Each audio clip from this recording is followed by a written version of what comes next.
Hi students, welcome to NEET Aptrix. நம்ம இந்த வீடியோவில் என்ன பார்க்க போகிறோம் அப்படின்னா, நம்மளுக்கு ரிசல்ட் ரிலீஸ் ஆகிடுச்சு. ரிசல்ட் ரிலீஸ் ஆனதுக்கப்புறம் நம்ம அடுத்து என்ன பண்ணணும், எந்தெந்த கவுன்சிலிங்க்கு நம்ம அப்ளை பண்ணணும், all India quota and Tamil Nadu கவுன்சிலிங்கான மோஸ்ட் எக்ஸ்பெக்டட் டேட் எப்போ நம்மளுக்கு ஸ்டார்ட் பண்ணுறதுக்கு சான்சஸ் அதிகமாக இருக்குது அப்படிங்கிறத டீட்டெயிலாக பார்க்க போகிறோம். வாங்க வீடியோக்குள்ளே போகிறதுக்கு முன்னாடி நம்மளோட நீட் ஆப்பட்ரிக்ஸ் சேனலை சப்ஸ்கிரைப் பண்ணிக்கோங்க, கூடவே இருக்கக்கூடிய பெல் பட்டனை கிளிக் பண்ணிக்கோங்க. அப்போ தான் நம்ம போடக்கூடிய வீடியோ உங்களுக்கு நோட்டிஃபிகேஷனாக வரும். வாங்க வீடியோக்குள்ளே போகலாம். ஃபர்ஸ்ட் ஆஃப் ஆல் பார்த்தீங்க அப்படின்னா, ரிசல்ட்டு நம்மளுக்கு 2023க்கான ரிசல்ட்டு June 13th ரிலீஸ் ஆச்சு. நெக்ஸ்ட் நம்ம என்னென்ன கவுன்சிலிங்க்கு பதியணும், அதில் மொத்தம் 2 கவுன்சிலிங் இருக்குது. All India quota counselling, Tamil Nadu counselling, 2 counselling இருக்குது. இதில் ஃபஸ்ட்டு ஸ்டார்ட் ஆகக்கூடியது ஆல் இந்தியா கவுன்சிலிங் தான் ஸ்டார்ட் ஆகும். அந்த ஆல் இந்தியா கோட்டாவில் பார்த்தீங்க அப்படின்னா 15% கோட்டா. அந்த 15%ல் யார் யார் வருவாங்க அப்படின்னு பார்த்தீங்கன்னா, இந்தியாவில் இருக்கக்கூடிய எல்லா government colleges, AIIMS, JIPMER, armed force medical college, AFMC, next central university, சியூன்னு போட்டிருக்கேன், சென்ட்ரல் யூனிவர்சிட்டி வருவாங்க. நெக்ஸ்ட்டு இது இல்லாமல் டீம்டு யூனிவர்சிட்டிஸ் வருவாங்க. இவங்களுக்கு மட்டும் நடத்துகிறது தான் all India quota. Hi students, welcome to NEET Aptrix. நம்ம இந்த வீடியோவில் என்ன பார்க்க போகிறோம் அப்படின்னா, ரிசல்ட்டு நம்மளுக்கு ரிலீஸ் ஆகிடுச்சு. ரிலீஸ் ஆனதுக்கப்புறம் நம்ம நெக்ஸ்ட்டு என்னென்ன கவுன்சிலிங் நம்ம பதியணும், அந்த கவுன்சிலிங்கை பற்றி டீட்டெயில்ஸ், அதனுடைய மோஸ்ட் எக்ஸ்பெக்டட் டேட், எப்போ நம்மளுக்கு கவுன்சிலிங் ஸ்டார்ட் ஆகும் அப்படிங்கிறத டீட்டெயில்டாக பார்க்க போகிறோம். வாங்க வீடியோக்குள்ளே போகிறதுக்கு முன்னாடி நம்மளோட நீட் ஆப்பட்ரிக்ஸ் சேனலை சப்ஸ்கிரைப் பண்ணிக்கோங்க, கூடவே இருக்கக்கூடிய பெல் பட்டனை கிளிக் பண்ணிக்கோங்க. அப்போ தான் நம்ம போடக்கூடிய வீடியோ உங்களுக்கு நோட்டிஃபிகேஷனாக வரும். வாங்க வீடியோக்குள்ளே போகலாம். First of all Telegram group and WhatsApp குரூப்பில் ஜாயின் பண்ணாத ஸ்டூடெண்ட் ஜாயின் பண்ணிக்கோங்க. அதில் மோர் அப்டேட் வீடியோஸ் ஃபுல்லாக அதில் தான் வந்து உங்களுக்கு போஸ்ட் பண்ணுவோம். ஓகே, ஃபர்ஸ்ட் ஆஃப் ஆல் பார்த்தீங்க அப்படின்னா, நம்மளுக்கு ரிசல்ட் வந்து June 13th ரிலீஸ் ஆச்சு. June 13th ரிலீஸ் ஆனதுக்கப்புறம் நம்ம என்னென்ன பண்ணணும், எப்போ கவுன்சிலிங் ஸ்டார்ட் ஆகும் அப்படிங்கிறது டீட்டெயிலாக பார்க்க போகிறோம். ஃபர்ஸ்ட் ஆஃப் ஆல் பார்த்தீங்க அப்படின்னா, நம்மளுக்கு ஆல் இந்தியா கோட்டா தான் ஃபஸ்ட்டு ஸ்டார்ட் ஆகும். ஆல் இந்தியா கோட்டா ரவுண்டு 1 முடிஞ்சதுக்கப்புறம் ஸ்டேட் கோட்டா ரவுண்டு 1 ஸ்டார்ட் ஆகும். ஓகேவா? அப்படி இருக்கும்போது ஆல் இந்தியா கோட்டாவில் எத்தனை பர்சன்டேஜ் வருது அப்படின்னு பார்த்தீங்கன்னா 15% வருது. இந்த 15%ல் யார் யார் வருவாங்க அப்படின்னா, எல்லா கவர்மெண்ட் காலேஜஸில் இருக்கக்கூடிய 15% கோட்டாஸ் வரும். அண்டு 100% ஆஃப் எய்ம்ஸினுடைய 100% சீட்டையுமே யார் தான் ஃபில்அப் பண்ணுவாங்க, ஆல் இந்தியா கோட்டா தான் ஃபில்அப் பண்ணுவாங்க. அதே மாதிரி ஜிப்மரில் இருக்கக்கூடிய 100% சீட்டையும் வந்து யார் தான் ஃபில்அப் பண்ணுவாங்க, ஆல் இந்தியா கோட்டாவில் வரக்கூடிய எம்சிசி தான் ஃபில்அப் பண்ணுவாங்க. நெக்ஸ்ட் சென்ட்ரல் யூனிவர்சிட்டியில் இருக்கக்கூடிய சீட்ஸை ஃபுல்லாத்தையும் ஃபில்அப் பண்ணுறவங்க ஆல் இந்தியா கோட்டா. நெக்ஸ்ட் வந்து டீம்டு யூனிவர்சிட்டின்னு சொல்லக்கூடிய டீம்டு யூனிவர்சிட்டியில் வரக்கூடிய உங்களுக்கு சீட்டையும் ஃபில்அப் பண்ணுறவங்க MCC counselling all India quota. Next central university அதான் போட்டிருக்கு. ஓகே, சியூ சென்ட்ரல் யூனிவர்சிட்டியில் ஃபில்அப் பண்ணக்கூடிய சீட்டும் வந்து அவங்க தான். ஓகே, அப்போ கவர்மெண்ட் காலேஜஸில் 15% மட்டும்தான், 100%. ஃபார் எக்ஸாம்பிள்ஸ் 100 சீட்ஸ் இருக்குது அப்படின்னா 15 சீட்ஸ் வந்து ஆல் இந்தியா கோட்டாவில் போயிடும். மிச்சம் 85% வந்து ஸ்டேட் கோட்டாவில் வரும். நெக்ஸ்ட் எய்ம்ஸில் வந்து 100 சீட் இருக்குன்னா 100யுமே வந்து எய்ம்ஸ் தான் ஃபில்அப் பண்ணுவாங்க. அதேமாதிரி ஜிப்மர் இருக்குன்னா ஜிப்மர்லேயும் 100 சீட் இருக்குன்னா 100யும் அவங்க தான் ஃபில்அப் பண்ணுவாங்க.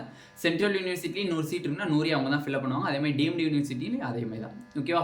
ஓகே, நெக்ஸ்ட்டு என்ன நம்மளுக்கு அப்படின்னு பார்த்தீங்கன்னா, ஸ்டேட் கோட்டா. ஸ்டேட் கோட்டாவில் பார்த்தீங்க அப்படின்னா 85% சீட்ஸ் இருக்குது. நம்மளுக்கு 85% சீட்ஸ். இந்த 85% வந்து யாருக்குன்னு பார்த்தீங்கன்னா, கவர்மெண்ட் காலேஜஸில் 85% சீட்ஸ் இருக்குது. அந்த 85% வந்து யார் ஃபில்அப் பண்ணுவாங்க, ஸ்டேட் கோட்டா ஃபில்அப் பண்ணுவாங்க. நெக்ஸ்ட் 100% 100% சீட்டையும் வந்து யார் ஃபில் பண்ணுவாங்க, இன் பிரைவேட் மெடிக்கல் காலேஜஸை ஸ்டேட் கோட்டா ஃபில்அப் பண்ணுவாங்க. எப்படி வந்து டீம்டு யூனிவர்சிட்டியை வந்து 100% சீட்டையும் ஆல் இந்தியா கோட்டா ஃபில்அப் பண்ணுதோ, அதே மாதிரி பிரைவேட் காலேஜஸ், தமிழ்நாட்டில் இருக்கக்கூடிய அனைத்து பிரைவேட் காலேஜில் இருக்கக்கூடிய 100% சீட்டையும் வந்து ஸ்டேட் கோட்டா தான் வந்து ஃபில்அப் பண்ணுவாங்க. ஓகே, இப்போ ஒரு செமி கவர்மெண்ட் மெடிக்கல் காலேஜ் இருக்குது, அதில் 65% வந்து நம்மளுக்கு வரும். அந்த 65% சீட்ஸை வந்து நம்மளுக்கு ஸ்டேட் கோட்டா ஃபில்அப் பண்ணுவாங்க. மிச்சம் இருக்கக்கூடிய ஐபி வார்டு, அடுத்து வந்து பார்த்தீங்க அப்படின்னா உங்களுக்கு வந்து ஆல் இந்தியா கோட்டா சீட்ஸ் அப்படிங்கிறது போயிடும். மிச்சம் 65% கிடைக்கும். அந்த 65% இஎஸ்ஐசி கேகே நகரில் இருக்கிறது வந்து யார் ஃபில்அப் பண்ணுவாங்கன்னா ஸ்டேட் கோட்டா தான் ஃபில்அப் பண்ணுவாங்க. இதான் வந்து நம்மளுக்கு இருக்கக்கூடிய ஃபஸ்ட்டு. ஓகே, இப்போ வந்து ஃபஸ்ட்டு கவுன்சிலிங் யாருக்கு ஸ்டார்ட் ஆகும்னா, all India quota round 1 counselling. நம்மளுக்கு வந்து எக்ஸ்பெக்டட் டேட் பார்த்துடலாம். June 13th வந்து நம்மளுக்கு வந்து என்ன ரிலீஸ் ஆகிருக்கு, June 13th வந்து நம்மளுக்கு பார்த்தீங்க அப்படின்னா ரிசல்ட்டு ரிலீஸ் ஆகிருக்கு. ஓகேவா? ரிசல்ட் வந்து ரிலீஸ் ஆகிருச்சு. ஓகே, இப்போ இன்னைக்கு டேட் பார்த்தீங்க அப்படின்னா June 15th ஆயிடுச்சு. இன்னும் நம்மளுக்கு எம்சிசிலேருந்து எந்த ஒரு நோட்டிஃபிகேஷனும் இல்லை. மேக்ஸிமம் பார்த்தீங்க அப்படின்னா டுமாரோ, ஓகேவா 16th ரிலீஸ் பண்ணுறதுக்கு வாய்ப்பு இருக்குது ஸ்கெடியூல் எம்சிசிலேருந்து ஸ்கெடியூல் வந்து நாளைக்கு ஜூன் 16th ரிலீஸ் பண்ணுறதுக்கு வாய்ப்பு இருக்குது. அப்படி இல்லைன்னா இன்றைக்கி மிட் நைட்டில் ரிலீஸ் பண்ணுறதுக்கு வாய்ப்பு இருக்குது. ஐ மீன்ஸ் 10 o'clock மேலே எம்சிசிலேருந்து நோட்டிஃபிகேஷனுக்கு ஐ மீன்ஸ் ஆல் இந்தியா கோட்டாக்கான நோட்டிஃபிகேஷன் ரிலீஸ் ஆகிறதுக்கு மேக்ஸிமம் சான்சஸ் இருக்குது. மேக்ஸிமம் வந்து நாளைக்கு இல்லைனா நாளன்னைக்கு டிலே ஆகிறதுக்கு வாய்ப்பு இருக்குது. எதனாலனா காமன் கவுன்சிலிங்கை பற்றி எல்லாருமே ஆலோசனை பண்ணிட்டு இருக்கதா சொல்கிறாங்க. அதனால் வந்து அந்த ஒரு காரணத்தினால நம்மளுக்கு வந்து ஆல் இந்தியா கோட்டா கவுன்சிலிங் வந்து இன்னும் 2 or 3 days தள்ளி போகிறதுக்கும் வாய்ப்பு இருக்குது. அப்போ ஃபார் எக்ஸாம்பிள் நம்ம ஜூன் 17th ஸ்டார்ட் ஆகுதுன்னே வைங்க. ஜூன் 17th நம்மளுக்கு ஸ்கெடியூல் ரிலீஸ் பண்ணுறாங்க. ஸ்கெடியூல் வந்து ரிலீஸ் பண்ணுறாங்க. எஸ்ஆன்னு போடுறேன், ஸ்கெடியூல் ரிலீஸ்டுன்னு போடுறேன். ஜூன் 18th அன்றைக்கி உங்களுக்கு ஆல் இந்தியா கோட்டாக்கான ரெஜிஸ்ட்ரேஷன் ஸ்டார்ட் ஆகுதுன்னு வச்சுக்கோங்க. 18th ரெஜிஸ்ட்ரேஷன் ஸ்டார்ட் ஆச்சு அப்படின்னா 1 week ரெஜிஸ்ட்ரேஷன் நடக்கும். 1 weekல பார்த்தீங்க அப்படின்னா கிட்டத்தட்ட எத்தனாம் தேதி வருது 25th டே வருது. ஓகேவா 25th இல்லைனா வந்து 24th டேக்குள்ளே உங்களுக்கு வந்து என்ன ஆயிரும் ஆல் இந்தியா கோட்டாவோட ரெஜிஸ்ட்ரேஷன் முடிஞ்சிடும். 24th உங்களுக்கு ஆல் இந்தியா கோட்டானுடைய ரெஜிஸ்ட்ரேஷன் முடிஞ்சிடும். ரெஜிஸ்ட்ரேஷன் முடிஞ்சிருச்சு அப்படின்னா உங்களுக்கு ப்ராசஸிங் டைம்னு சொல்லி ஒரு நாள் எடுப்பாங்க. அடுத்து சீட் மேட்ரிக்ஸ் வந்து ரிலீஸ் பண்ணக்கூடியதுக்குன்னு ஒரு நாள் எடுப்பாங்க. அப்போ கிட்டத்தட்ட 27th 28th டேட் வந்து நம்மளுக்கு வந்து என்ன ஆயிரும் ஆல் இந்தியா கோட்டா அவங்களோட பக்கம் வேலை பார்க்குறது ஃபுல்லாக வந்து ஜூன் 28th அவங்க வேலையெல்லாம் முடிஞ்சிடும். ஓகே, இப்போ round 1 all India quota round 1க்கான ரிசல்ட் எப்போ ரிலீஸ் பண்ணுறதுக்கு மோர் சான்சஸ் இருக்குது அப்படின்னு கேட்டிங்கன்னா மேக்ஸிமம் இந்த மந்த்தினுடைய எண்டில் ரிலீஸ் பண்ணுறதுக்கு வாய்ப்பு இருக்குது. June 30 R July 1st or 2nd டேல ரிலீஸ் பண்ணுறதுக்கு வாய்ப்பு இருக்குது. இந்த 3 டேட்டில் ஏதாச்சும் ஒரு டேயில் நம்மளுக்கு ஆல் இந்தியா கோட்டானுடைய ரிசல்ட் வந்துடும். மேக்ஸிமம் ஜூன் 30th ரிலீஸ் ஆகிறதுக்கு வாய்ப்பு இருக்குது. அப்படி இல்லை அப்படின்னா ஜூலை 1 இல்லைனா ஜூலை 2 இந்த 3 டேட்ஸில் ஏதாச்சும் ஒரு டேட்டில் நம்மளுக்கு ஆல் இந்தியா கோட்டானுடைய ரவுண்டு 1 கவுன்சிலிங் ஃபினிஷ் ஆகிரும். இந்த 3 டேட்டில் ஏதாச்சும் ஒன்று ஃபினிஷ் ஆகிடும். ஏன்னா இன்னொரு இப்போ வந்து ரிசல்ட் ரிலீஸ் ஆகி 2 days ஆச்சு. இன்னும் ஒரு 2 days டைம் எடுத்துகிட்டு அந்த ஆலோசனை காமன் கவுன்சிலிங் ஆலோசனை பண்ணாங்க அப்படின்னா கன்ஃபார்ம் ஜூலை 17th நம்மளுக்கு வந்து ஸ்கெடியூல் ரிலீஸ் பண்ணிடுவாங்க. ஏன்னா ஸ்கெடியூல்லாம் வந்து அவங்க ரெடியாக வச்சுருப்பாங்க. ஸ்கெடியூல் ரிலீஸ் பண்ணிட்டாங்க அப்படின்னா 18th 24th வரை நம்மளுக்கு 1 week ரெஜிஸ்ட்ரேஷன் நடக்கும். ரெஜிஸ்ட்ரேஷன் நடந்துருச்சு அப்படின்னா processing timing and seat matrix டைமிங்லாம் சொல்லி 28th வரை எடுத்துக்குவாங்க. அங்கிட்ட ஒரு 2 or 1 days நம்மளுக்கு வந்து என்ன ஆயிரும் நம்மளுக்கு ரிசல்ட் வந்து ரிலீஸ் பண்ணிடுவாங்க ரவுண்ட் 1 கவுன்சிலிங்கான. Okay, round 1 counselling all India கோட்டாவில் முடிஞ்சதுக்கப்புறம் நம்மளுக்கு ஸ்டேட் கோட்டாவில் ரவுண்ட் 1 கவுன்சிலிங் நடக்கும். அந்த ஸ்டேட் கோட்டாவில் ரவுண்ட் 1 கவுன்சிலிங் ஸ்டார்ட் ஆகிறதுக்கு முன்னாடியே என்ன பண்ணிடுவாங்கன்னா நம்ம தமிழ்நாடு செலெக்ஷன் வந்து இந்த ஆல் இந்தியா கோட்டா ரெஜிஸ்ட்ரேஷனுடைய அந்த ப்ராசஸிங் டைமிங்லாம் போயிட்டு இருக்குல்ல அந்த கேப்பில் இந்த ஜூன் 17th ஜூன் 30 வரையும் நம்மளுக்கு ஃப்ரீயான டைமிங் தான் இருக்குது. அந்த கேப்பில் டிஎன் மெடிக்கல் செலெக்ஷன் என்ன பண்ணுவாங்க அப்படின்னா தமிழ்நாட்டில் இருக்கக்கூடிய எம்பிபிஎஸ் கவுன்சிலிங்கான ரெஜிஸ்ட்ரேஷனை ஸ்டார்ட் பண்ணிடுவாங்க.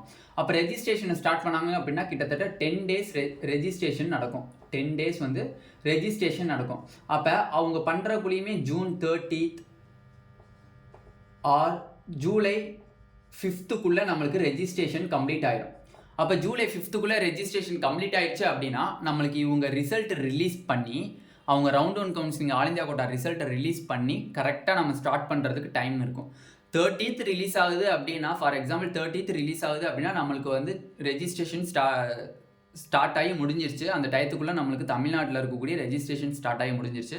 இன்னும் நம்மளுக்கு என்ன பண்ணணும் ரேங்க் லிஸ்ட் ரிலீஸ் பண்ணணும். 30th நம்மளுக்கு வந்து எம்சிசி கவுன்சிலிங் முடியுது அப்படின்னா கண்டிப்பாக ஜூலை 1 or 2 வந்து நம்மளுக்கு ரேங்க் லிஸ்ட் ரிலீஸ் பண்ணிடுவாங்க. ரிலீஸ் பண்ணிட்டாங்க அப்படின்னா அங்கிட்டிருந்து 3 days வந்து சாய்ஸ் ஃபில்லிங். ஜூலை 5th வந்து நம்மளுக்கு என்ன ஆயிரும் எல்லா ப்ராசஸுமே முடிஞ்சிடும். மேக்ஸிமம் ஜூலை 10 நம்மளுக்கு என்ன ஆயிரும் தமிழ்நாடுனுடைய ரவுண்டு 1 கவுன்சிலிங் ஃபினிஷ் ஆயிரும். தமிழ்நாடு கவுன்சிலிங் வந்து ஃபினிஷ் ஆயிரும். எதுனாலே 5 நம்மளுக்கு கம்ப்ளீட் ஆயிடுது. ஜூலை 6 7 விடலாமா? ஜூலை 6 பார்த்தீங்க அப்படின்னா நம்மளுக்கு வந்து எக்ஸர்வீஸ்மெண்ட் கோட்டா, ஸ்போர்ட்ஸ் கோட்டா, அடுத்து வந்து பார்த்திங்கன்னா பிடபிள்யூடி கோட்டாக்கு நடக்கும். ஜூலை 7th and 8th பார்த்தீங்க அப்படின்னா நம்மளுக்கு வந்து பார்த்தீங்கன்னா 7.5% நடக்கிறதுக்கு மோர் சான்சஸ் இருக்குது. அதுக்கப்புறம் ஒரு நாள் கேப் விட்டு ஜூலை 10 வந்து நம்மளுக்கு ஆன்லைன் கவுன்சிலிங்கான 92.5% ரிசல்ட் வந்து ஆன்லைனில் ரிலீஸ் பண்ணிடுவோம். இப்போ நல்லா புரிஞ்சுக்கோங்க, நம்மளுக்கு வந்து எம்சிசி கவுன்சிலிங் முடிஞ்சதுக்கப்புறம் தான் ரெஜிஸ்ட்ரேஷன் ஸ்டார்ட் பண்ணுவாங்கன்னு கிடையாது. எம்சிசி கவுன்சிலிங் ஸ்டார்ட் பண்ணுறதுக்கு முன்னாடியே வந்து ரெஜிஸ்ட்ரேஷன் மட்டும் ஸ்டார்ட் பண்ணிடுவாங்க. பதிகிறவங்க பதிஞ்சுக்கலாம். 500 rupees கொடுத்து நான் வந்து ரெஜிஸ்டர் பண்ணிக்கிறேன், எம்பிபிஎஸ்ல என் ரேங்க் லிஸ்ட்டில் என் பேர் வரணும் அப்படின்னா ரெஜிஸ்ட்ரேஷன் பண்ணணும். அப்போ அந்த ரெஜிஸ்ட்ரேஷன் நீங்கள் கண்டிப்பாக பண்ணால் மட்டும்தான் உங்களுக்கு ரேங்க் லிஸ்ட்டில் உங்கள் பேர் வரும், உங்கள் மார்க்லாம் வரும், என்ன ரேங்க்குன்னு போடுவாங்க. அப்போ அந்த ரெஜிஸ்ட்ரேஷன் ஸ்டார்ட் ஆகி ஃபினிஷ் ஆகி வச்சுக்குவாங்க. எப்போ அவங்களுக்கு வந்து ஆல் இந்தியா கோட்டா கவுன்சிலிங் முடிஞ்சிச்சுன்னு தெரிஞ்சிச்சோ அதுலேருந்து ஒரு நாள் கேப் விட்டு ரேங்க் லிஸ்ட் ரிலீஸ் பண்ணிடுவாங்க. ரேங்க் லிஸ்ட் ரிலீஸ் பண்ணாங்க அப்படின்னா ஒரு 3 டேஸில் சாய்ஸ் ஃபில்லிங் ஸ்டார்ட் ஆகும். அந்த சாய்ஸ் ஃபில்லிங் டைமிங் கொடுப்பாங்க. அந்த சாய்ஸ் ஃபில்லிங் டைமிங் முடிஞ்சிருச்சு அப்படின்னா நம்மளுக்கு ரிசல்ட்டுக்கு ரெடி ஆயிடுச்சுன்னு அர்த்தம். ஓகேவா? 92.5% ரிசல்ட் ரெடி ஆயிடுச்சு. But ex servicemen quota, sports quota, PWD quota, next பார்த்தீங்க அப்படின்னா 7.5% கோட்டாக்கான கவுன்சிலிங் ஃபுல்லாக ஆஃப்லைன் கவுன்சிலிங்கில் நடக்கும். 92.5%க்கு ஆன்லைன் கவுன்சிலிங் நடக்கும். இந்த ஸ்கெடியூல் தான் நடக்கும். மேக்ஸிமம் பார்த்தீங்க அப்படின்னா நம்மளுக்கு ஜூன் லாஸ்ட் டேட்டில் பார்த்தீங்க அப்படின்னா நம்மளுக்கு all India quota counselling finish ஆகிரும். அதே வந்து ஜூலை 10க்குள்ளே பார்த்தீங்க அப்படின்னா தமிழ்நாட்டினுடைய ரவுண்ட் 1 கவுன்சிலிங் முடிஞ்சிடும். அப்போ all India quota round 1 counselling முடிஞ்சு, தமிழ்நாட்டினுடைய ரவுண்ட் 1 கவுன்சிலிங் முடிஞ்சு, அதுக்கப்புறம் ரவுண்ட் 2 கவுன்சிலிங் ஜூலை எண்டுக்குள்ளே முடிஞ்சிடும். ஆகஸ்ட் மிட்டில் இல்லை ஆகஸ்ட்டு 3rd வீக்கில் பார்த்தீங்க அப்படின்னா நம்மளுக்கு காலேஜ் ஸ்டார்ட் ஆகிடும். ஓகேவா? இதுதான் வந்து நம்மளோட எக்ஸ்பெக்டட் டேட்டு. இந்த டேட்டுக்குள்ளே தான் நடத்துவாங்க. எதனால அப்படின்னா வந்து நம்மளுக்கு வந்து நாளன்னைக்கு மொத்தம் 3 நாள் வந்து சுப்பிரமணியம் அவர்கள் வந்து முன்னாடி ப்ரெஸ் மீட்டில் ரிலீஸ் பண்ணப்போ என்ன சொல்லியிருந்தாங்க அப்படின்னா ஜூன் 16, ஜூன் 17, ஜூன் 18 இந்த 3 டேட்டில் ஏதாச்சும் ஒரு நாட்களில் சென்ட்ரல் ஹெல்த் மினிஸ்டரை மீட் பண்ணுறதுக்காண்டி டைம் ஒதுக்கியிருக்காங்க. எதுக்காண்டி அப்படின்னா காமன் கவுன்சிலிங் கொண்டு வந்தாங்களே என்எம்சி, அதை வந்து பிரேக் பண்ணுறதுக்காண்டி அது எங்களுக்கு வந்து வேணாம் அப்படிங்கிறத போய் வலியுறுத்துறதுக்காண்டி இந்த வருஷம் வந்து அது நடக்கிறதுக்கு வாய்ப்பில்லை அப்படிங்கிறதையும் அவர் சொல்லிட்டார்.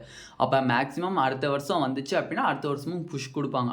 அதனால இந்த 3 டேஸில் வந்து நம்மளுக்கு வந்து மேக்ஸிமம் சென்ட்ரல் மினிஸ்டர் போயிருந்தாலும் 3 டேஸ்க்கு அப்புறம் வேணால் நம்மளுக்கு ரெஜிஸ்ட்ரேஷன் ஸ்டார்ட் ஆகிறதுக்கு வாய்ப்பு இருக்குது. மேக்ஸிமம் தமிழ்நாடோட ரெஜிஸ்ட்ரேஷன் ஸ்டார்ட் ஆச்சு அப்படின்னா ஜூன் 20க்கு மேலே ஸ்டார்ட் ஆகிறதுக்கு மேக்ஸிமம் சான்சஸ் இருக்குது. ஓகேவா? இதுவரையும் நம்ம வந்து ஆல் இந்தியா கோட்டா அந்த தமிழ்நாடு கவுன்சிலிங்கோட எக்ஸ்பெக்டட் டேட் பார்த்தாச்சு. டீட்டெயில்டானது என்னென்ன கவுன்சிலிங் அப்படிங்கிறத டீட்டெயில்டாக பார்த்தாச்சு. இந்த வீடியோ உங்களுக்கு பிடிச்சிருந்துச்சு அப்படின்னா நம்மளோட நீட் ஆப்பர்ட்ரிக் சேனலை சப்ஸ்கிரைப் பண்ணிக்கோங்க. கூடவே இருக்கக்கூடிய பெல் பட்டனை கிளிக் பண்ணிக்கோங்க. அப்போ நம்ம போடக்கூடிய வீடியோ உங்களுக்கு நோட்டிஃபிகேஷனாக வரும். உங்கள் ஃப்ரெண்ட்ஸ் எல்லாத்துக்கும் ஷேர் பண்ணிக்கோங்க. டெலிகிராம் குரூப்பில் ஜாயின் பண்ணாத ஸ்டூடெண்ட்ஸ் டெலிகிராம் குரூப்பில் ஜாயின் பண்ணிக்கோங்க. மோர் அப்டேட் வீடியோஸ் ஃபுல்லாக அதில் தான் உங்களுக்கு ரிலீஸ் பண்ணுவாங்க. Thank you students.